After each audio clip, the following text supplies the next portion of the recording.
자, 풍양중 2학년 친구들 반갑습니다. 자, 오늘은 7강 붕당정치 무엇이 문제인가 이 주제로 오늘 수업을 진행해 보려고 해요.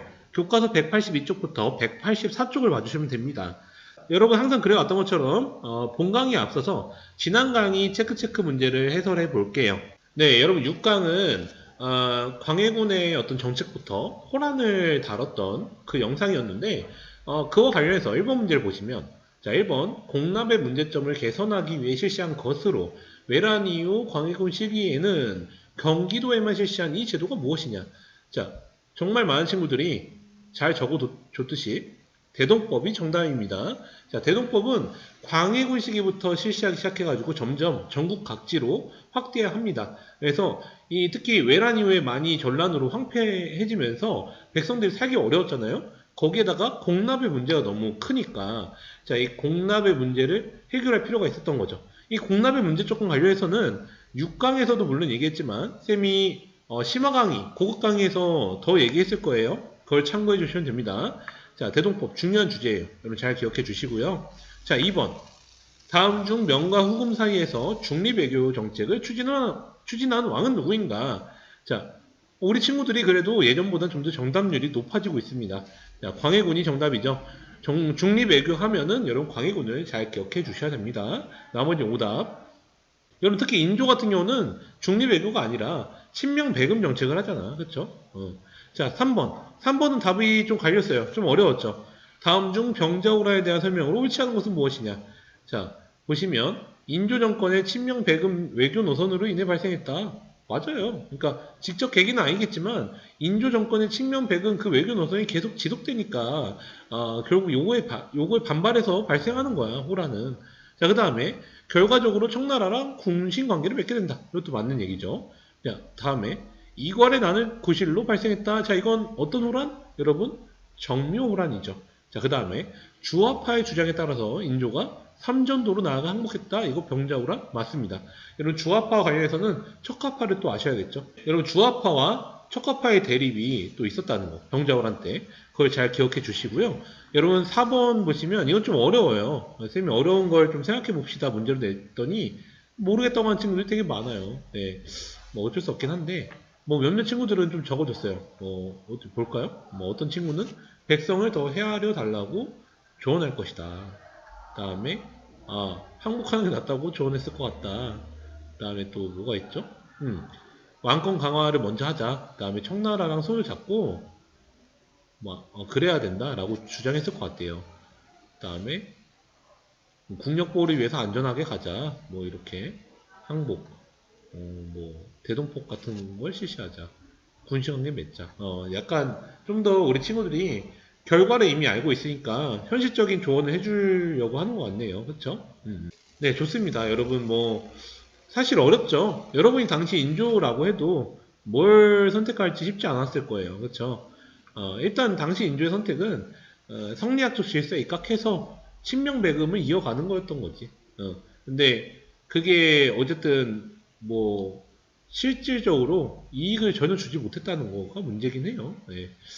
근데 뭐 역사라는 건 이미 지나간 거고 우린 결과적으로 이제 얘기하는 거니까 이렇게 대답할 수 있는 거겠죠. 자, 질문이 있으면 적어주세요 했는데 네, 딱히 없고 네. 더 생겼구나. 네.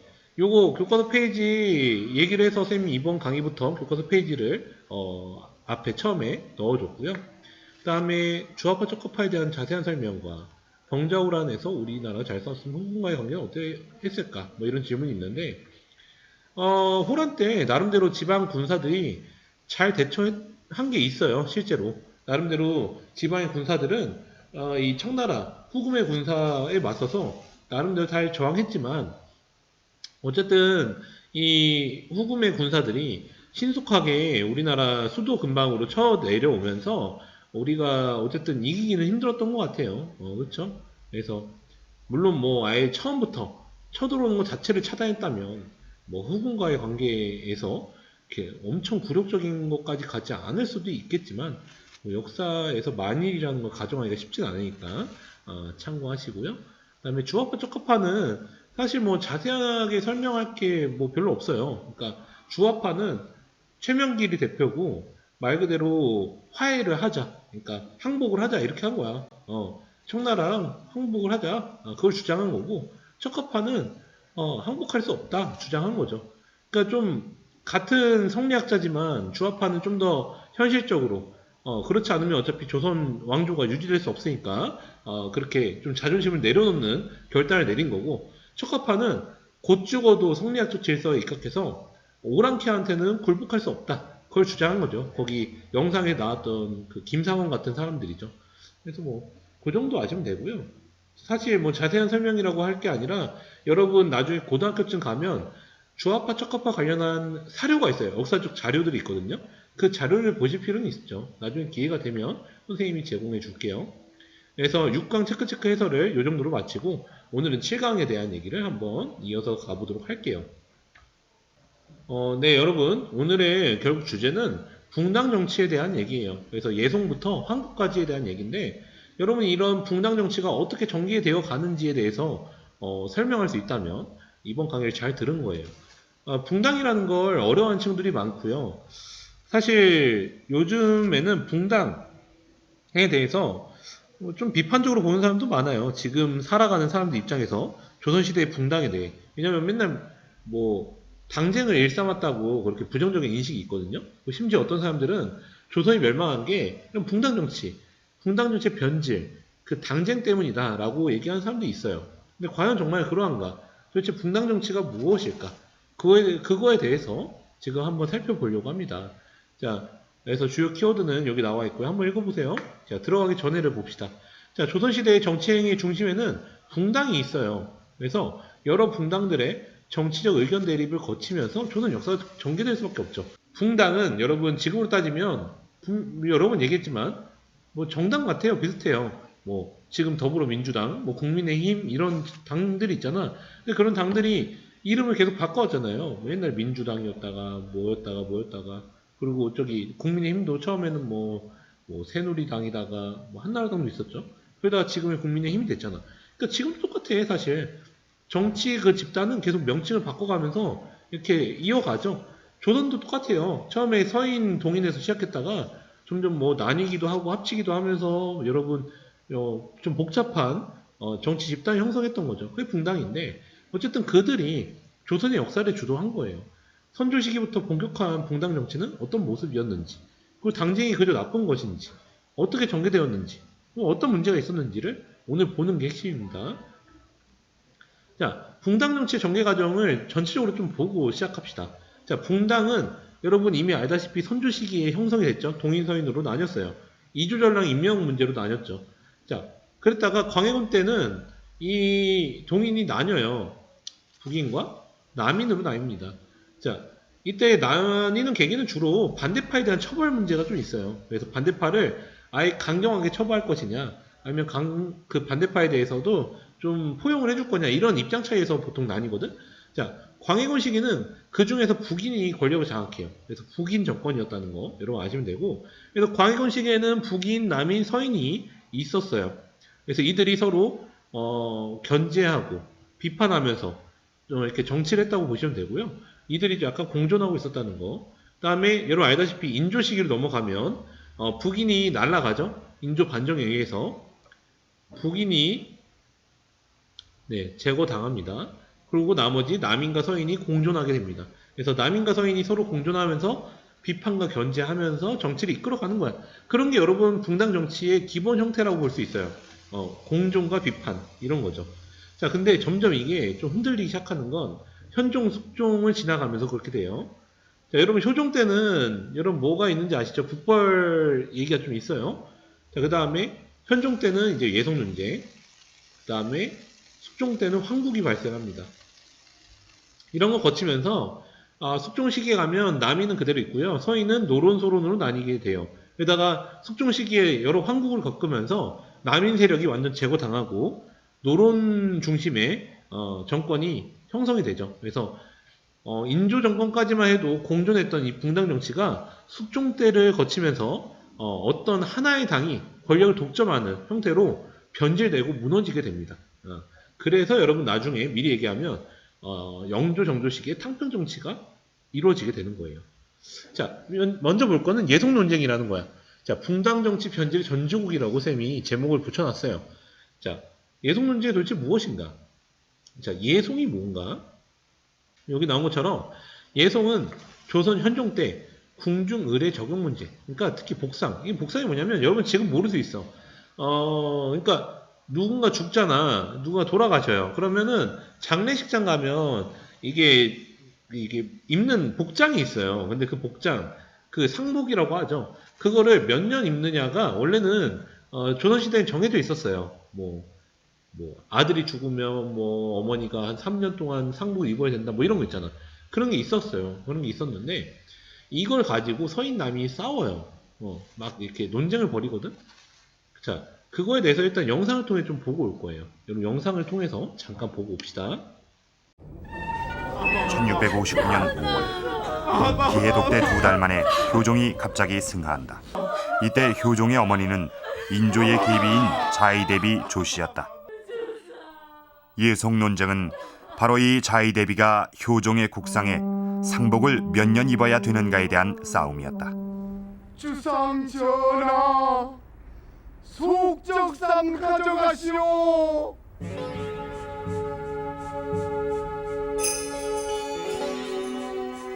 국왕의 장례는 엄격하게 치러진다.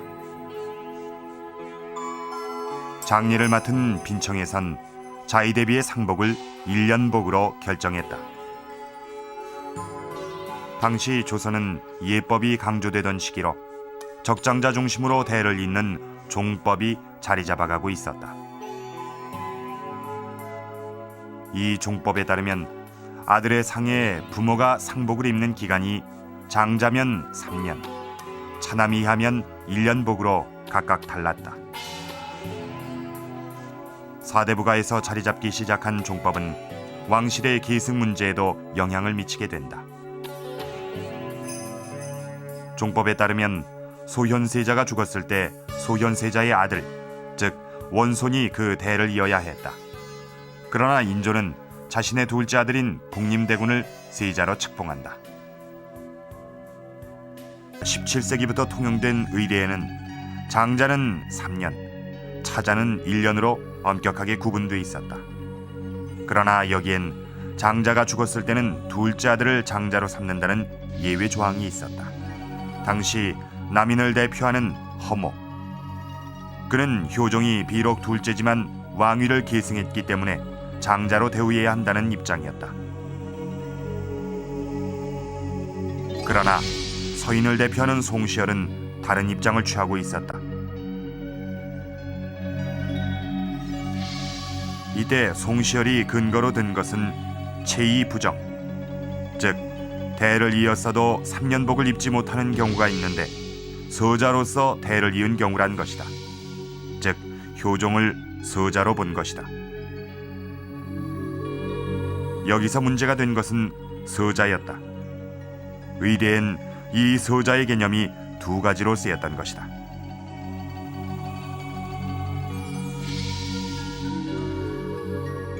송시열은 장자를 제외한 나머지 아들을 서자라고 봤다.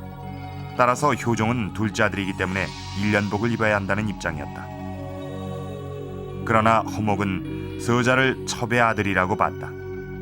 따라서 효종은 서자가 아니라 장자기 때문에 3년복을 입어야 한다는 입장이었다. 결국 허목과 송시열의 싸움은 효종을 장자로 볼 것인가 차자로 볼 것인가에 대한 싸움이었다. 당시 조선은 임진왜란과 병자호란으로 인해 신분 질서가 무너지고 있었다. 이때 무너진 질서를 바로잡기 위해 윤리 도덕을 중시하는 예학이 강조됐다. 허목은 왕가의 예와 사대부의 예는 다르다는 입장을 취한다. 그러나 송시열은 허목과 달리 그 예를 왕가에까지 적용시켜야 한다는 입장이었다. 그러나 이런 송시열의 주장엔 정치적인 위험성이 내포되어 있었다. 남인 출신 윤선도는 상소에서 만약 효종이 장자가 아니라면 가짜 세자 대리 황제란 말인가? 효종이 장자가 아니라고 한 송시열의 주장은 왕실의 종통을 어지럽히는 영모의 논리라고 공격했다. 이제 이 논쟁은 서로 양보할 수 없는 문제가 됐다. 여기서 패배한다는 것은 정치적 몰락을 의미했다. 예송은 당시 사회질서 원칙으로 확립돼 가던 장자 계승 원칙에 대한 학문 논쟁이었다. 그러나 이제 왕실의 정통성 문제로까지 연결되어 서인과 남인 사이에 심각한 정치적 대립으로 발전하게 된다. 네, 여러분 잘 보고 오셨죠? 네, 여러분 영상에 나온 것을 이제 전개 과정을 이제 도표를 통해 또 한 번 더 정리하려고 해요. 자, 잘 봐봐. 자, 인조가 있었어요. 근데 인조의 부인이 있었죠. 자, 근데 이 부인한테는 소현세자랑 복림내군이라는 두 아들이 있었어요. 근데 인조는 여러분 뭐 아는 친구는 알겠지만 원래 소현세자가 왕위를 이어대는 게 맞아. 장자니까. 근데 얘를 별로 안 좋아했어. 왜 안 좋아했냐면 얘는 청나라한테 우호적이었거든.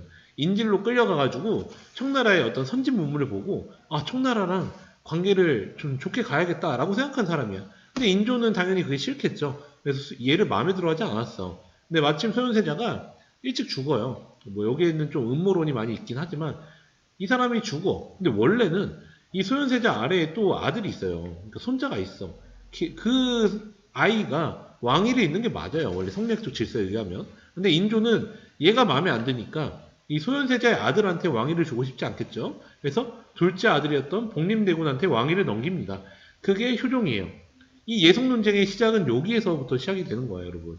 자, 그리고 이 복림대군한테는 부인이 인선하고 장씨가 있는데 이 둘 사이에서 난 그 아들이 누구냐면 바로 현종이에요. 근데 이제 문제가 발생해요. 뭐가 발생하냐면 현종 시기에 현종이 즉위할 때쯤에 효종이 죽었어. 죽죠. 그때 이 효종의 바로 친모는 아닌데 어쨌든 그 계모로서 여기 자의대비가 있거든요. 자, 이분이 도대체 상복을 어떤 걸 입어야 되느냐 이걸 가지고 1차 예송이 생겨요. 1차 논쟁이 발생한 거야. 서인 남이 싸우죠. 다음에 나중에는 현재 어머니도 돌아가시거든요. 그러면 이제 며느리가 죽었잖아. 물론 뭐 직접적이진 않지만 어쨌든 이때도 자의대비 이 사람이 어떤 복장을 입어야 되느냐를 가지고 2차 예송이 생겨요. 그게 1674년이야. 여러분 이건 영상을 통해서 이미 보고 왔겠지만 표로 정리하면 뭐냐면 결국에는 이 효종이라는 사람을 장남, 그러니까 장자로 볼 거냐 아니면 둘째, 차자로 볼 거냐 요거 가지고 싸운 거야. 사실 여러분 뭐 지금의 입장에서는 뭐 이런 쓸데없는 걸로 싸우냐라고 생각할 수 있겠지만 당시 조선은 성리학 국가잖아. 그러니까 이런 예법, 어떤 예의 문제는 정말 엄청 중요한 정치적인 논쟁거리였던 거예요. 그래서 1차 예성을 보시면 서인은 주로 정말 성리학적 질서를 왕실에까지 적용하고 싶어하는 사람들이고 남인은 좀 더 왕권을 강화하고자 하는 입장인 사람들이에요. 자, 이런 입장에서 서인은 야, 어쨌든 원칙적으로 효종은 둘째 아들이지 않느냐. 그러니까 어머니는 1년복만 입으면 된다. 상복을 1년만 입으면 되지 않느냐 이런 거고 남인은 야, 그게 무슨 말이냐. 효종 어쨌든 왕위를 이었잖아. 왕위를 이었으면 첫째다라고 하는 거죠. 자, 그래서 첫째니까 어머니는 3년 동안 상복을 입어야 된다 이런 주장을 한 거야.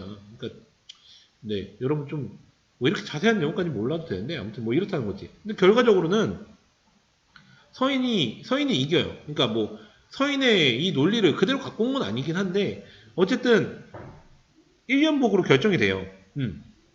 그래서 서인 세력이 실권을 장악합니다. 실제로는 그러니까 뭐 효종이 둘째 아들이다. 그래서 1년복을 한다. 이렇게 정한 건 아니고 뭐 어디 경국대전 같은 데에 그렇게 적혀 있대요. 뭐냐면 뭐 첫째든 둘째든 1년복을 하면 된다. 뭐 이렇게 적혀 있다고 해요. 그래서 그걸 기준으로 해서 1년복 정해졌는데 어쨌든 그 주제는 서인이 했으니까 서인들이 실권을 장악했어요. 근데 나중에 이 현종의 어머니가 돌아가셨을 때 또 한 번 논쟁이 발생하는데 이때는 당연히 서인이 똑같이 주장하죠. 아니 그때도 뭐 자기들은 둘째 아들이라고 생각했으니까 효종은 둘째 아들이다. 그러니까 그 아내인 이 사람이 죽었을 때도 어머니는 9개월복을 입으면 되는 거고 9개월만 상복을 입으면 되고 그럼 된다라고 주장했는데 남이는 아니다. 효종은 장자다. 그러니까 그 아내가 죽었을 때 어머니는 1년복을 입어야 된다 이런 주장을 해요. 근데 현종이 이 시기쯤 오면은 좀 자기 발언권이 생긴 거야. 그래서 자기 아버지를 자꾸 둘째라고 하면서 좀 깎아내리는 느낌을 받으니까 현종이 좀 이제는 태세를 바꿔요. 처음에 즉위했을 때만 해도 약간 자기 몸을 낮춘 걸 거야. 그래서 물론 서인 주장은 아니죠. 그러니까 그 당시에 영의정이 약간 중재를 해서 1년복을 그냥 수용했던 건데 현종이 계속 두고 보니까 마음에 너무 안 드는 거야. 서인 세력이.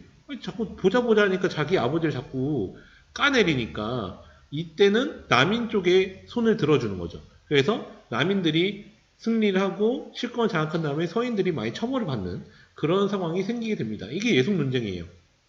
뭐 그래도 여러분 예속 논쟁까지는 어쨌든 뭐 상대 붕당이 완전 제거당하는 뭐 그런 상황까지는 아니거든. 근데 이때부터 좀 서로 완전 막 밀어내고 밀리고 이런 상황이 서서히 발생하기 시작하는데, 자, 숙종 시기에 오면은 환국이라고 해서 아예 어떤 국면이 뒤집어지는 그런 사건이 몇 번 발생해요. 그렇게 되면서 상대의 붕당이 완전히 축출되고 이렇게 쫓겨나는 그런 상황이 발생하거든. 자, 그게 환국인데, 이 황국은 몇 차례 있지만, 일단 우리가 지금 이번 시간에는 크게 세 개를 볼 거예요. 그 첫 번째가 경신왕국이라는 거야. 자, 이거 왜 발생했느냐는 영상을 통해 잠깐 보고 올 겁니다. 숙종 6년인 1680년 경신환국이 일어난다. 환국의 시작이 된 것은 이른바 삼복의 변. 그러니까 당시 영의정이던 허적과 그의 아들 허견이 왕실의 종친이던 복선군 삼형제와 함께 역모를 꾀했다는 사건이었다.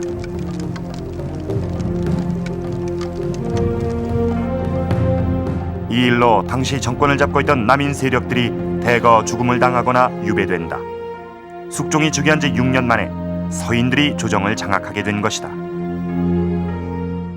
여러분 영상 잘 보고 오셨죠? 영상에도 나왔지만 이 경신왕국이라는 건 그 남인 세력이 좀 너무 왕을 믿고 그들이 실권 장악했다고 했잖아. 그러니까 자기들의 실권을 믿고 너무 막 소위 여러분의 표현으로 나대니까 숙종이 마음에 안 들어서 한번 제거해버린 거죠. 그게 여러분 여기 나온 것처럼 그 영상에 나왔었죠. 삼복의 변이라고 나왔을 거야. 그 약간 반란 사건, 반란을 모의했다는 사건이 있고, 그 다음에 여기 허적의 이거는 뭐냐면, 허적은 남의 대표적인 인물인데 유학이라는 건 뭐냐면 당시에 비가 내릴 때 이렇게 천막을 치면 거기에 기름을 발라놔가지고 그 비가 안 새는 천막이 있어요. 그 왕만 쓰는 거거든. 근데 허적이 자기 아버지 뭐 이렇게 잔치날에 그 왕이 쓰는 유학을 자기 멋대로 그냥 빼온 거야. 근데 왕의 입장에서는 나중에 그걸 알고 그 허적한테 야 너희 아버지 잔치한다며 유학을 가져가서 써라 이렇게 허락해 주려고 봤더니 없는 거지. 그 왕이 화가 난 거야. 야 허적 네가 뭔데 그 왕실의 물건을 네 마음대로 쓰느냐 하면서 일단 마음에 안 들어서 좀 그런 상황이 있는 상황에서 삼복의 옥이 생기니까 이제 허적, 윤후 같은 남인 중심 인물들을 처형하고 남인 세력을 다 제거하는 그런 경신왕국이 발생합니다. 그 이후에는 서인 세력이 집권을 하죠. 자, 그 다음부터 또 황국이 또 두 개 더 있는데 이거는 약간 숙종과 관련된 여자들의 문제예요. 치정과 얽힌 건데 자, 그건 기사왕국과 갑술왕국이라는 게 있어요. 자, 이거는 약간 도표를 보셔야 돼. 자, 현종이 있고요. 현종의 아내가 있어요. 자, 그 사이에서 숙종이 탄생한 거예요, 여러분. 물론 여기 나오는 사람이 다 아니에요. 중요한 계보도만 여러분 안내하고 있는 건데, 자, 숙종의 아내는 일단 이렇게 있어요. 인경하고 김씨가 있는데 이 사람은 두 명의 딸이 있지만 일찍 죽어요. 그 다음에 인현왕후 민씨가 있고요. 원황후 김씨가 있어요. 근데 이 둘은 자녀가 없어요. 그 다음에 희빈장씨가 있었는데 여러분 희빈장씨 들어봤죠? 되게 유명한 인물이잖아. 자, 이 사람은 후궁인데 자, 이 사람한테서 아들이 생겨요. 자, 이 사람이 나중에 숙종의 왕위를 잇는 경종이 됩니다. 근데 처음에는 좀 말이 많았어요. 왜냐면 그 위에 정식 부인들이 있잖아. 근데 이 희빈장씨는 후궁이란 말이야. 근데 이 사람한테서 아들이 생겼다고 해서 바로 약간 세자로 삼으려는 움직임이 생기니까 서인이 반대를 했죠. 근데 그러니까 숙종은 서인이 그 전에 황국에서 권력을 장악한 다음에 좀 점점 발언권이 세지는 걸 마음에 들어 하지 않은 거야. 숙종 같은 경우는. 근데 그 상황에서 어쨌든 자기 아들인데 원자 삼으려고 하고 세자로 이제 삼으려고 하는 그 움직임을 반대하니까 이들을 제거한 거죠. 그래서 다시 남인들이 복귀하는 그런 상황이 생겨요. 그게 바로 기사왕국인데 이거에 대해서는 영상을 볼 거예요. 이 과정에서 인현왕후는 잠깐 폐위당하거든요. 예, 여러분 영상 잠깐 하나 보고 올게요. 장소희.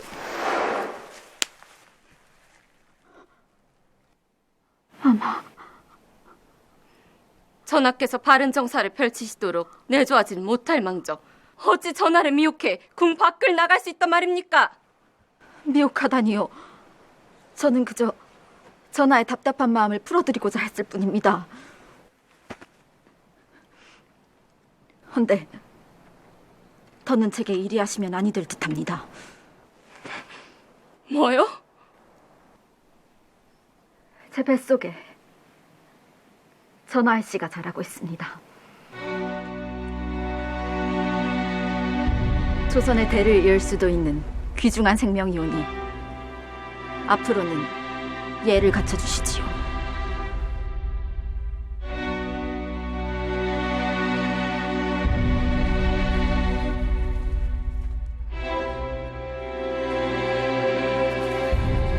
충종마마 괜찮으십니까? 하늘도 무심하시지. 네 7년을 공을 들였는데 어찌 저것에게.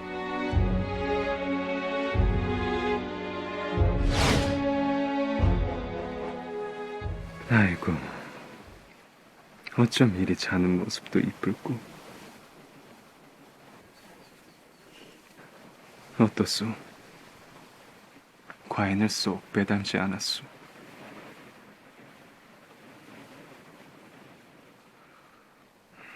보아하니 축하해주러 온 것 같진 않고. 조선 개국 이래 태어난 지 석 달도 되지 않은 왕자를 원자로 책봉한 사례는 없었사옵니다. 어찌 그리 서두르십니까? 전하, 충전마마께서 아직 건재하시니 조금 더 기다려보시는 건 어떠하시겠습니까? 진정 아니 될 일인가? 천부당, 만부당 하옵니다. 거참 너무들 하는구만. 과인이 30이 다 돼서야 이리 아들을 보았는데 한뜻으로 기뻐해도 모자랄 판에 다들 이리 쓴소리만 해대니 어쩔 수 없지. 절이 싫으면 중이 떠나는 수밖에. 원자 책봉에 반대하는 자들은 모두 궁을 떠나게. 전하! 그리고 중전, 그동안 우리 옥정이를 두기에 손찌검을 했다 하던데 내 참으로 실망이 크지 않을 수 없소. 전하, 그것은 중전은 칠거제약의 두 가지를 범하였소. 하나는 아들을 낳지 못한 죄, 또 하나는 투기한 죄. 이에 대한 책임을 져야 할 터. 오늘부로 중전을 배위하도록 하겠소. 전하. 정치에 있어 가장 중요한 명분. 숙종에게 첫아들을 낳아준 장옥정이 그 명분을 만들어 주었고 숙종은 그동안의 수건이었던 서인을 몰아낼 수 있었다. 그리고 장옥정은 정일품의 희빈을 거쳐 조선 유일무이한 궁녀 출신의 중전이 된다. 네, 영상 보고 오셨죠? 그게 여러분 기사왕국이었어요. 자, 그랬는데 또 웃긴 게 뭐냐면 숙종이라는 사람 되게 웃겨요. 자, 희빈 장씨만 있는 게 아니라 숙빈칠 씨라는 또 후궁이 있어. 근데 이 숙빈칠 씨하고도 그 사이에 아들이 생겨요. 이 사람이 경종 다음을 잇는 영조라는 사람이야. 자, 이런 상황이 되니까 희빈 장씨에 대한 마음이 조금 떴거든요. 그러니까 이렇게 되니까 갑술왕국이 또 생겨요. 이때 마침 인현왕후 복위운동이 또 발생하거든. 이 서인 중심으로 해가지고. 근데 이거를 남인 세력이 저지하려고 하니까 장희빈한테 마음이 떴거든. 이 당시에. 숙빈 최씨한테 더 마음이 가고 있던 상황이야. 그런 상황에서 또 남인 세력이 또 자기가 정권 잡았다고 또 좀 여러분 표현으로 나대니까 마음에 안 들던 상황에서 좀 나름대로 구실이 생긴 거지. 인현왕후 복위운동이 그거를 오히려 또 지지해요. 그러니까 되게 숙종은 이랬다 저랬다 왔다 갔다 한 거야. 되게 자기 마음대로 정치를 주무른 거죠. 그러니까 뭐 사실은 여러분 이게 붕당 정치의 붕괴다라고 하면서 붕당 정치가 변질됐다라고 얘기는 하는데 황국을 통해 어떻게 보면 황국은 숙종의 정치 운영상의 문제였던 거지. 그러니까 붕당 자체의 문제라기보다는. 아무튼 그래서 이 과정에서 이제 남인 세력을 탄압하니까 남인 세력 몰락하고 이때는 완전히 남인 세력이 거의 많이 제거당해요. 그래서 서인이 정권을 완전히 독점하게 되는 거야. 그걸 좀 어려운 표현으로 일당, 하나의 당이 전제, 권력을 독점하는 그런 상황이 발생한다. 그래서 서인이 내부에서 또 갈라지거든요. 노론소론. 그 중에서도 노론이 전국을 좀 주도한다는 걸 아시면 됩니다. 네, 보시면. 그리고 마지막에는 여러분 이제 비변사랑 오군영에 대한 얘기인데 조선 후기에 약간 제도상의 변화가 생겨요. 중앙정치제도에서 원래 의정부가 최고 기구였는데 여러분 두 차례 전란을 겪었죠. 전쟁을 겪다 보니까 좀 임시기구가 권력을 더 갖게 되는 게 있어요. 이 비변사는 원래 군사기구였거든. 임시군사기구인데 전쟁을 겪다 보니까 이 임시군사기구에서 고위급 관리들이 많이 모이게 되는 거야. 그래서 나중에는 의정부가 사실상의 어떤 정책 결정을 하지 않고 비변사에서 결정하게 되는 거죠. 그래서 그거 하나 아시면 되고요. 군사제도도 좀 바뀌어요. 군사제도는 원래는 뭐냐면 조선 초기만 해도 의무군사죠. 병농일치라고 해서 농민들이 바로 군사가 되는 그런 체제였는데 전란을 겪으면서 군역 기피 현상도 심해지고 하니까 이 오군영이라는 거 만들면서 핵심은 뭐냐면 직업군인인 거야. 여러분. 직업군인이라는 게 중요해요. 그리고 소고군이라고 해서 양반부터 노비까지 편성하는 지방군대, 예비군대를 하나 만드는데 군인들이 부족하니까 양반까지 포함시킨 거야. 근데 이건 뭐 얼마 안 가서 양반들이 이탈하게 됩니다. 왜냐면 양반들은 특권층이잖아. 그래서 점점 요런 데서 빠지려고 해요. 그래서 조선 후기 가면 소고군에서 또 양반들은 빠지게 되죠. 어쨌든 조선 후반부에는 양반들은 군역을 지지 않아요. 그래서 미리 얘기하면 조선 말기에 가면 군역을 회피하려고 양반이라는 신분을 살려고도 많이 하죠. 돈을 많이 모은 사람들이. 어쨌든 중요한 건 이 오군영의 등장이에요. 그러니까 직업군인이라는 거 다시 한번 얘기하지만 직업군인. 그다음에 뭐가 있는지 한번 보세요. 훈련동함, 총룡청, 수어청, 어영청, 금이영 이렇게 5개 군대를 만들고요. 삼수병이라고 해서 포수, 살수, 뭐 사수 이렇게 있는데 여기의 특징은 조총을 이렇게 다루는 병사를 하나 양성했다는 거. 그런 거 보시면 되고. 나머지는 한번 설명 읽어보시고요. 공통적으로 직업군인 체제로 바뀐다는 거 하나 아시면 됩니다. 그래서 오늘 7강 붕당정치 도대체 무엇이 문제인가에 대해서 살펴봤어요. 여러분 오늘 강의가 좀 어려웠을 건데 나중에 또 잘 모르겠으면 복습 한번 해보시고요. 체크 문제를 통해서 오늘 내용을 또 한번 살펴보기를 바랍니다. 오늘 수고했습니다, 여러분.